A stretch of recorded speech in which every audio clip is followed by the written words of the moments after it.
ನೋಡಿ, ಇವತ್ತು CWRC ಇಂದ ರಿವ್ಯೂ ಪಿಟಿಷನ್ ಹಾಕಿದ್ರು. ಸರ್ಕಾರ ಏನೋ ಒಂದು ಆಶಾಭಾವನೆ ಇಟ್ಕೊಂಡಿದೆ, ನಾವು ನಮ್ಮ ಪರ ಏನೋ ಒಂದು ತೀರ್ಪು ಬರುತ್ತೆ. ಆದ್ರೆ ಈ ಬಂದಿರತಕ್ಕಂಥದ್ದು ಮರಣ ಶಾಸನ.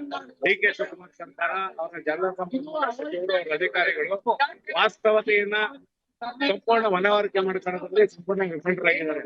ಹಾಗಾಗಿ ಇದು ಸ್ವಲ್ಪ ವಿತ್ರಿಕೇಟ್ ಅಂತಾರಲ್ಲ, ಏನೋ ಹೈಕಮಾಂಡ್ ಓಲೈಕೆ ಮಾಡೋಕ್ಕೋಸ್ಕರ ರಾಜ್ಯದ ರೈತರಿಗೆ ಅನ್ಯಾಯ ಮಾಡುವಂತ ಕೆಲಸವನ್ನ DK ಶಿವಕುಮಾರ್ ಸರ್ಕಾರ ಮಾಡಿದ್ದಾರೆ. ಹಿಂದೆ ಅವ್ರು ಏನಂತ ಹೇಳಿದ್ರು, ನಟ್ಟುಗೊಟ್ಟೆ ಟೈಪ್ ಮಾಡ್ತೀವಿ ಮೇಕೆದಾಟು ಸಂದರ್ಭದಲ್ಲಿ ಕಲಾವಿದರಿಗೆ ಹೇಳಿದ್ರು. ಇವತ್ತು ಏನಾರ ನೀರು ಬಿಟ್ರೆ ಕನ್ನಡಿಗರು, ಸರ್ಕಾರ ಮತ್ತೆ ಅವರ ಕಟ್ಟುಬಟ್ಟನ್ನ ಟೈಪ್ ಮಾಡೋದ್ರಲ್ಲಿ ಯಾವುದೇ ಅನುಮಾನ ಇಲ್ಲ. ನಾಳೆಯಿಂದ ತೀವ್ರತರನಾದ ಉಗ್ರವಾದ ಹೋರಾಟವನ್ನ ಆರಂಭ ಮಾಡ್ತೀವಿ. ಕರ್ನಾಟಕ ಬಂದ್ಗೂ ಕೂಡ ಕರೆ ಕೊಡ್ತೀವಿ. ನಮ್ಮ ನೀರು ನಮ್ಮ ಹಕ್ಕು, ಅದು ಉಳಿಸ್ಕೊಳ್ಳುವಂತ ಪ್ರಾಮಾಣಿಕ ಪ್ರಯತ್ನವನ್ನ ಪ್ರತಿಯೊಬ್ಬ ಕನ್ನಡಿಗರು ಮಾಡ್ತೀವಿ ಅನ್ನೋ ಎಚ್ಚರಿಕೆಯನ್ನ ಕೊಡ್ತೇವೆ. ಸರ್, ಈಗ CWRC ಏನೋ ಒಂದು ಆದೇಶ ಮಾಡ್ತು, ಅದೇ ಆದೇಶವನ್ನ ಪಾಲನೆ ಮಾಡಬೇಕು ಅಂತ CWMA ಕೂಡ ಇವತ್ತು ಆದೇಶ ಮಾಡಿದೆ.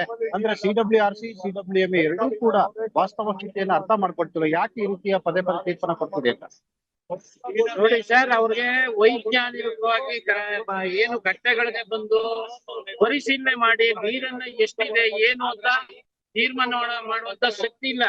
ಅವರ AC ಸಂಗ್ರಹಿಸ್ಬಿಟ್ರೆ ರೈತರ ಮತ್ತು ಬೆಳೆದಿಲ್ಲ ರೈತರ ಜೊತೆಯಲ್ಲಿ. ಆ ಕಾರಣದಿಂದ ಇವತ್ತು ಕರ್ನಾಟಕದ ಮಂಡ್ಯ ಜಿಲ್ಲಾ ರೈತರಿಗೆ ಮರಣ ಶಾಸನವನ್ನು ಬರೆದಿದ್ದಾರೆ. ಮತ್ತೆ ಇವತ್ತು ಏನಾಗಿದೆ ಅಂದ್ರೆ, ಅಟ್ಟಂ ಗ್ರಾಮದಲ್ಲಿ ಇಬ್ಬರು ಮಹಿಳೆಯರು 5 ಎಕರೆ ಕಬ್ಬನ್ನ ಬೆಳೆದಂತ ರೈತ ಮಹಿಳೆ ಮತ್ತು ರೈತ ಗಂಡ ಹೆಂಡತಿ ಇಬ್ಬರು ಮರಕ್ಕೆ ಅಂತಕ್ಕಂಥ ಸೂಸೈಡ್ ಮಾಡ್ತಾ ಇದ್ದಾರೆ. ಅದೇ ರೀತಿ ಮುಂದೆ ಸೂಸೈಡ್ ಆತ್ಮಹತ್ಯೆಗಳು ಜಾಸ್ತಿ ಆಗ್ತವೆ. ಮತ್ತೆ ಇನ್ನೊಂದು, ಏನು ನಾವು ಕುಡಿಕೆ ಮತ್ತು ದನಕರುಗಳು ನೀರಿಟ್ಕೋಬೇಕು ಅಂತ ಇದ್ರೆ, ಆದ್ರೆ ತಮಿಳುನಾಡರು 3ನೇ ಕುರುವೈ ಬೆಳೆಗೆ ನೀರು ಬಿಡ್ತಾ ಇದ್ದಾರೆ. ಇದು ಅವೈಜ್ಞಾನಿಕ. ಇದನ್ನ ನಾವು ಒಪ್ಕೊಳ್ಳೋಕೆ ತಯಾರಿಲ್ಲ. ಸರ್ಕಾರ ಇದ್ರ ಬಗ್ಗೆ ದೃಢವಾದ ನಿಲುವನ್ನು ತಕ್ಕಂತ ಏನ್ ಬಂಗಾರಪ್ಪ ಸುಗ್ರೀವಾಜ್ಞೆ ಹೊರಡಿಸಿದ್ರು, ಆ ರೀತಿ ಸುಗ್ರೀವಾಜ್ಞೆ ಹೊರಡಿಸಿ ಅದೇನೇ ಆಗ್ಲಿ ಇವತ್ತು ನೀರು ಕೊಡ್ದೇನೆ ಸರ್ಕಾರ ನಾವಿರ್ತೀವಿ. ಆದ್ರೆ ನೀರು ಬಿಟ್ಟರೆ ಸರ್ಕಾರದ ವಿರುದ್ಧವಾಗಿ ರೈತರು ದಂಗೆ ಹೇಳ್ತಾರೆ ಅಂತ ನನ್ನ ಅಭಿಪ್ರಾಯ. ಸರ್, ಇವತ್ತು ಏನು CWMA ಮೇಲೆ ಏನು ಆಶಾಭಾವನೆ ಇಟ್ಕೊಂಡಿದ್ವಿ, ಅದು ಕೂಡ ನಮ್ಗೆ ವ್ಯತಿರಿಕ್ತವಾದಂತ ತೀರ್ಪನ್ನು ಕೊಟ್ಟಿದೆ. ಇದ್ರ ಬಗ್ಗೆ ನೀವೇನ್ ಹೇಳ್ತೀರಾ? ನಿಜವಾಗ್ಲೂ ಇದು ಒಂದು ರೀತಿ ಆತಂಕದ ವಿಚಾರ. ನಾವು ನಿರೀಕ್ಷೆ ಮಾಡಿರ್ಲಿಲ್ಲ. ಇವತ್ತು ಕರ್ನಾಟಕದಲ್ಲಿ ಮಳೆ ಇಲ್ಲದೆ ಹಾಕಿರ್ತಕ್ಕಂಥ ಬೆಳೆಯೂ ಕೂಡ ಒಣಗ್ತಾ ಇದೆ. ಕುಡಿಲಿಕ್ಕೆ ನೀರಿಲ್ಲದೆ ಆಕಾರ ಬಂದಿದೆ. ಇಂಥ ಸಂದರ್ಭದಲ್ಲಿ ತಮಿಳುನಾಡಿಗೆ ನೀರ್ ಬಿಡಿ ಅಂತ ಹೇಳಿ CWRC ಅವರು ಆದೇಶ ಮಾಡ್ತಾರೆ ಅಂತ ಹೇಳಿದ್ರೆ, ಅವ್ರ ಮಕ್ಕದಲ್ಲಿ ಕಣ್ಣಿದ್ಯಾ, ಅವ್ರಿಗೇನು ಹೃದಯ ಇದೆಯಾ ಅಂತಕ್ಕಂಥ ಪ್ರಶ್ನೆ ನಾವು ಕೇಳ್ಬೇಕಾಗ್ತದೆ. ನಿಜವಾಗ್ಲೂ ಇಲ್ಲಿ ಮಳೆ ಬಂದಿದ್ದೆ ಆದ್ರೆ ಕರ್ನಾಟಕದವರು ತಮಿಳುನಾಡಿಗೆ ನೀರನ್ನ ಯಾವುದೇ ಕಾರಣಕ್ಕೂ ನಿಲ್ಸೋದಿಲ್ಲ. ಆದ್ರೂ ಕೂಡ ಇಲ್ಲಿ ನಾವೇ ಆತಂಕದಲ್ಲಿದ್ದೀವಿ, ಸಂಕಟದಲ್ಲಿದ್ದೀವಿ ಮಳೆ ಇಲ್ಲದೆ. ಈಗಿರ್ತಕ್ಕಂಥ ಪರಿಸ್ಥಿತಿಯಲ್ಲಿ ನೀರ ಹೇಗೆ ಬಿಡ್ಬೇಕಂತ ಹೇಳಿ ನಾವು ಪ್ರಶ್ನೆ ಮಾಡ್ಬೇಕಾಗ್ತದೆ. ಒಂದು ಈ ಮೂಲಕ ನಾವು ಎಚ್ಚರಿಕೆಯನ್ನು ಕೊಡ್ತೀವಿ. ರಾಜ್ಯ ಸರ್ಕಾರ ಯಾವುದೇ ಕಾರಣಕ್ಕೂ ಕೂಡ ತಮಿಳುನಾಡಿಗೆ ನೀರನ್ನ ಬಿಡಬಾರ್ದು. ರೈತರ ಪರವಾಗಿ ಬಹಳ ದೃಢವಾಗಿ ನಿಲ್ಬೇಕಾಗಿದೆ. ಆ ಮೂಲಕ ನೀವು ರೈತರ ಪರ, ಕರ್ನಾಟಕದ ಜನತೆಯ ಪರ ಅಂತ ಸಾಬೀತು ಮಾಡ್ಬೇಕಾಗ್ತದೆ. ಮತ್ತೆ ಕೇಂದ್ರ ಸರ್ಕಾರ ಮಧ್ಯಪ್ರವೇಶನ ಮಾಡ್ಬೇಕು. ತಮಿಳುನಾಡು ಮುಖ್ಯಮಂತ್ರಿಗಳ ಈ ಮೂಲಕ ಕೇಳಲಿಕ್ಕೆ ಬಯಸ್ತೀನಿ, ಯಾಕೆ ನೀವು ಈ ರೀತಿ ಇಂಥ ಸಂಕಷ್ಟಗಳು ಮೇಲ್ಮನವಿಯನ್ನು ಸಲ್ಲಿಸ್ತಾ ಇದ್ದೀವಿ ಅಂತ ಅರ್ಥಾಗ್ತಾ ಇಲ್ಲ. ನೀವು ರಾಜಕಾರಣ ಮಾಡೋದಿದ್ರೆ ನಿಜವಾಗಿಯೂ ಮೇಕೆದಾಟು ಕಟ್ಟಲಿಕ್ಕೆ ಅವಕಾಶ ಮಾಡ್ಕೊಡಿ. ಕೇಂದ್ರ ಸರ್ಕಾರ ಮೇಕೆದಾಟು ಕಟ್ಟಲಿಕ್ಕೆ ಅವಕಾಶ ಮಾಡ್ಕೊಡ್ಬೇಕು. ಮಂಡ್ಯ ಸಂಸದರು ಅದಕ್ಕೆ ವೃತ್ತಾಗಬೇಕು ಅಂತ ನಾನು ಈ ಮೂಲಕ ಒತ್ತಾಯವನ್ನು ಮಾಡ್ತೇನೆ. ಇದಿಷ್ಟು ಹೋರಾಟಗಾರರ ಮಾತಾಗಿರ್ತಕ್ಕಂಥದ್ದು. ಈ ರಸ್ತೆದಲ್ಲೂ ಕೂಡ ನೋಡಬಹುದು, ಹಳೆ ಮೈಸೂರು ಬೆಂಗಳೂರು ಹೆದ್ದಾರಿ ಸಂಪೂರ್ಣವಾಗಿ ಬಂದಾಗಿರ್ತಕ್ಕಂಥದ್ದು. ವಾಹನಗಳನ್ನ ಬಿಡ್ಲಿಕ್ಕೆ ಪೊಲೀಸರು ಕೂಡ ಅರ್ಥಾರ್ಥವನ್ನ ಮಾಡ್ತಿದ್ದಾರೆ. ಮತ್ತೆ ಏನು ಇನ್ನೂ ಒಂದು ಈಗ ಶಾಲಾ ಕಾಲೇಜು ಬಿಡುವಂತ ಸಮಯ ಮತ್ತೆ ಕಚೇರಿ ಬಿಡುವಿನ ಸಮಯ ಆಗಿರೋದ್ರಿಂದ ಸಾಕಷ್ಟು ಟ್ರಾಫಿಕ್ ಜಾಮ್ ಇರುವಂತಹ ಸಂದರ್ಭದಲ್ಲಿ ಸಾರ್ವಜನಿಕರಿಗೆ ತೊಂದರೆ ಆಗ್ಬಾರ್ದು ಅಂತ ಹೇಳಿ ಏನು ಸಂಚಾರಕ್ಕೆ ಅನುವು ಮಾಡಿಕೊಡ್ಲಿಕ್ಕೆ ಈಗಾಗಲೇ ಪೊಲೀಸರು ಕೂಡ ಮುಂದಾಗಿರ್ತಕ್ಕಂಥದ್ದು. ಈ ಒಂದು ಹೋರಾಟದಲ್ಲಿ ಸಾಕಷ್ಟು ಕನ್ನಡಪರ ಸಂಘಟನೆ ಮುಖಂಡರುಗಳು ಕೂಡ ಇದ್ದಾರೆ. ಅವ್ರನ್ನು ಕೂಡ ಮಾತಾಡಿಸ್ತೇನೆ. ಈಗ ಕನ್ನಡ ರಕ್ಷಣಾ ವೇದಿಕೆ ಅಶೋಕ್ ಅವರು ಕೂಡ ಇದ್ದಾರೆ, ಅವ್ರನ್ನು ಮಾತನಾಡ್ತೇನೆ. ಸರ್, ಏನು ಇವತ್ತಿನ ಆದೇಶದ ಬಗ್ಗೆ ಪದೇ ಪದೇ ಈ ರೀತಿ ನಮಗೆ ವ್ಯತಿರಿಕ್ತವಾದಂತಹ ಆದೇಶಗಳು ಬರ್ತಾನೆ ಇದೆ. ನಿರಂತರವಾಗಿ ಹೋರಾಟ ಮಾಡ್ತಾನೆ ಬರ್ತಿದ್ರು ಗಂಟೆ ಜನ. ಇನ್ನು ಮುಂದೆ ಯಾವ ರೀತಿ ಇರುತ್ತೆ? ಕರ್ನಾಟಕ ಒಂದು ಮರಣ ಶಾಸನ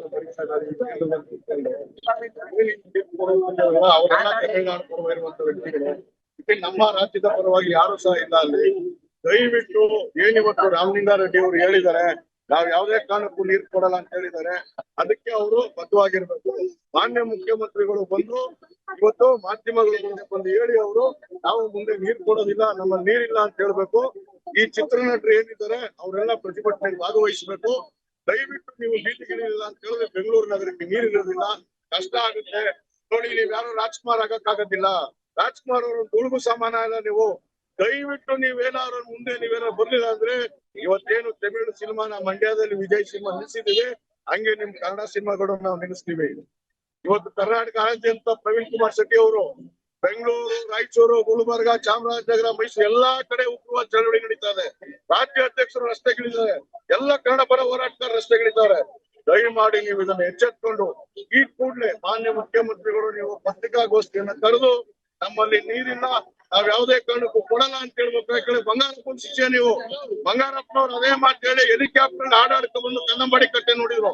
ನೀವು ಹಂಗೆ ಕಾರಲ್ಲಿ ಬಂದವರು ಪರವಾಗಿಲ್ಲ, ಹೆಲಿಕಾಪ್ಟರ್ ಬಂದು ನೀವು ರಾಜೀನಾಮೆ ಕೊಡ್ತೀರೋ ಇಲ್ಲ ನೀರ್ ಕೊಡಲ್ಲ ಅಂತ ಹೇಳ್ತೀರೋ, ದಯವಿಟ್ಟು ನೀವು ನೀರ್ ಕೊಡಲ್ಲ ಅಂತ ಹೇಳಿ ಬಂದು KRS ವೀಕ್ಷಣೆ ಮಾಡಿ ಮಾನ್ಯ ಮುಖ್ಯಮಂತ್ರಿಗಳೇ. ಇದು ನಮ್ಮ ಮನವಿ ನಿಮ್ಗೆ. ರೈತರ ಮಕ್ಕಳು ಕಗ್ಗೊಲೆ ಆಯ್ತಾ ಇದೆ, ಕುಡಿಯಕ್ಕೆ ನೀರಿಲ್ಲ ಮಾನ್ಯ ಮುಖ್ಯಮಂತ್ರಿಗಳೇ, ಕುಡಿಯಕ್ ನೀರಿಲ್ಲ ನೋಡಿ. ಮಂಡ್ಯ ಜಿಲ್ಲೆಗೆ ಇಲ್ಲ ಅಂದ್ಮೇಲೆ ಇನ್ ಬೆಂಗಳೂರಿಗೆ ಬರ್ತದೆ. ಜನ ರೊಚ್ಚಿಗೆ ಹೇಳ್ತಾರೆ. ದಯಮಾಡಿ ನೀವು ಇದ್ರ ಬಗ್ಗೆ ಒಂದು ಪತ್ರಿಕಾಗೋಷ್ಠಿಯನ್ನ ಕರೀರಿ ಅಂತ ಹೇಳಿ ನಮ್ಮ ಆಗ್ರಹ. ಸರ್, ಬೆಂಗಳೂರು ನಗರಕ್ಕೆ ನಾಗರಿಕರಿಗೆ ಅಂತೇಳಿ 6ನೇ ಹಂತದ ಕುಡಿಯುವ ನೀರಿನ ಯೋಜನೆನ ತಗೊಂಡು ಹೋಗ್ತಾ ಇದೆ. ಆದ್ರೆ ಕಾವೇರಿ ಇಶ್ಯೂ ಬಂದ ಸಂದರ್ಭದಲ್ಲಿ ಮಂಡ್ಯ ಜಿಲ್ಲೆಯ ರೈತ ಹೋರಾಟಗಾರರು, ಕನ್ನಡ ಪರ ಸಂಘಟನೆಯವರು ಅವ್ರು ಮಾತ್ರ ಬೀದಿಗಿಳಿಬೇಕಾ? ಬೇಕೆ ಇತರೆ ರಾಮನಗರ ಅವರು ಆಗ್ಬೋದು ಅಥವಾ ಮೈಸೂರಿನವ್ರು ಆಗ್ಬೋದು ಅಥವಾ ಬೆಂಗಳೂರಿನ ನಾಗರಿಕರು ಯಾಕೆ ಅಷ್ಟಕ್ಕೆ ಹೋರಾಟ ಮಾಡೋದು? ಇದ್ರ ಬಗ್ಗೆ ನಿಮ್ಮ ನಿಲುವೇನು? ಈಗ ಆಲೆ ಬೆಂಗಳೂರಿನವರು ನೀರು ಕುಡಿಲಿಕ್ಕೆ 5ನೇ ಹಂತ ಆಗಿ ಈಗ 6ನೇ ಹಂತ ತೆಗೆದುಕೊಂಡೋಗಿ ಅವ್ರು ಆಲ್ರೆಡಿ ಹೊರಟಿದ್ದಾರೆ. ಈ ನಿಟ್ಟಿನಲ್ಲಿ ಕುಡಿಯೋ ನೀರು ವ್ಯವಸ್ಥೆಗೆ ಇವತ್ತು ಏನು ರಾಷ್ಟ್ರೀಯ ಜಲನೀತಿ ಇದೆ, ಆ ಕುಡಿಯೋ ನೀರನ್ನ ಏನು ಇವರು ಉಳಿಸ್ಕೋಬೇಕು ಅದ್ರ ಬಗ್ಗೆ ಯೋಚನೆ ಮಾಡ್ತಾ ಇಲ್ಲ. ಇವತ್ತು ಯಾಕೆ ಇಲ್ಲಿ ಬರೀ ಮಂಡ್ಯದವ್ರಿಗೆ ಮಾತ್ರ ನೀರು ಅನ್ಕೊಂಡಿದ್ದಾರೆ? ನಿಜವಾಗ್ಲೂ ಕುಡಿತಾರವ್ರು ರಾಮನಗರ, ತುಮಕೂರು, ಮಂಡ್ಯ, ಬೆಂಗಳೂರು, ಮೈಸೂರಿನವರು ನೀರು ಕುಡಿತಾರವ್ರು. ಅವರು ಕೂಡ ನಾಳೆ ನೀರ್ ಕುಡಿಯೋದಿಲ್ಲ ಅಂದ್ರೆ ಜಲಕ್ಷಾಮ ಬಂದ್ರೆ ಅವ್ರು ಏನ್ ಮಾಡ್ತಾರ ಅವರು? ಹಾಗಾಗಿ ನಾನು ಕೂಡ ಇವತ್ತು ನಾನು ಹೇಳ್ತಾ ಇದೀನಿ ಅಂತಂದ್ರೆ, ಬೆಂಗಳೂರವ್ರು ನೀವೆಲ್ಲ ಎದ್ದು ಹೇಳ್ಬೇಕು. ಇಲ್ಲಾಂದ್ರೆ ನೀವು ಕೊಚ್ಚ ನೀರ್ ಕುಡಿಬೇಕಾಗತ್ತೆ, ಗಂಗೆರ ನೀರ್ನ ನೀವೇ ಕುಡಿಬೇಕಾಗತ್ತೆ.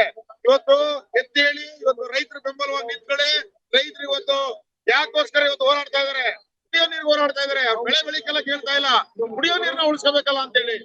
ಯಾವುದೇ ರೀತಿಯಾದಂತಹ ಇವತ್ತು ಈ ಏನು ಇವತ್ತು CWM ಏನು ಆರ್ಡರ್ ಕೊಟ್ಟಿದ್ದು ಅದನ್ನೇ ಅದನ್ನ ಹೇಳ್ತಾ ಇದೆ. ನೀರ್ ಕೊಟ್ಬಿಡಿ, ನೀರು ಕೊಡಿ. ಎಲ್ಲಿ ನೀರು ಕೊಡೋದು? ಮಳೆ ಬಂದಾಗ ಇವತ್ತು ಅಲ್ಲಿ ನೀರ್ನ ಮುಂಗಾರು ಮಳೆ ಇಲ್ಲದಾಗ ಅಲ್ಲಿ ನೀರಿಲ್ಲದಾಗ ನೀವು ಶೇಕಡವಾರು ಮಾಡ್ಕೊಳ್ಳಿ ಅಂತ ಹೇಳಿ ಹೇಳಿದ್ರು ಕೂಡ ಅದನ್ನ ಮಾಡ್ಕೊಳ್ಳದೇನೆ ಈ ರಾಜಕಾರಣಿಗಳಾಗ್ಲಿ ಸಂಸದರುಗಳಾಗ್ಲಿ ತಮಿಳುನಾಡಿನ ನೋಡಿ ಕಲ್ತ್ಕೊಳ್ಳಿ. ಸಂಸದರುಗಳಲ್ಲಿ ಹೆಂಗೆ ಎದ್ದು ಒಗ್ಗಟ್ಟಾಯ್ತಾರೆ. ಇಲ್ಲಿ ಏನ್ ಮಾಡ್ತಾ ಇದೀರಿ? ನಮ್ಮ ಕರ್ನಾಟಕದಲ್ಲಿ ಸಂಸದರುಗಳು, ಮಿನಿಸ್ಟರ್ಗಳು ಏನ್ ಮಾಡ್ತಾ ಇದೀರಿ? ನೀವು ಇವತ್ತು ಕುಡಿಯೋ ನೀರು ಉಳಿಸ್ಕೊಳಕ್ ಆಯ್ತಲ್ಲ ನಿಮ್ ಕೈಲಿ ಅಂದ್ರೆ ನೀವು ಅನಾಯಕರು, ನೀವು ಸೀಟಿಂದ ಇಳಿಲೇಬೇಕಾಗತ್ತೆ. ಇವತ್ತು ನಮ್ಮ ನೀರು ಉಳಿಸಬೇಕು, ನಮ್ಮ ಹೋರಾಟ ಇದೆ. ಏನ್ ಈ ಆದೇಶನ ನೀವು ಯಾವ ರೀತಿ ಇದು ಮಾಡ್ತಿರೋ ಗೊತ್ತಿಲ್ಲ, ಕಾನೂನು ಹೋರಾಟ ಮಾಡ್ತಿರೋ ಕೂಡಲೇ ರದ್ದು ಮಾಡ್ಬೇಕು ಅಂತ ಒತ್ತಾಯ ಮಾಡ್ತೀವಿ ನಾವು.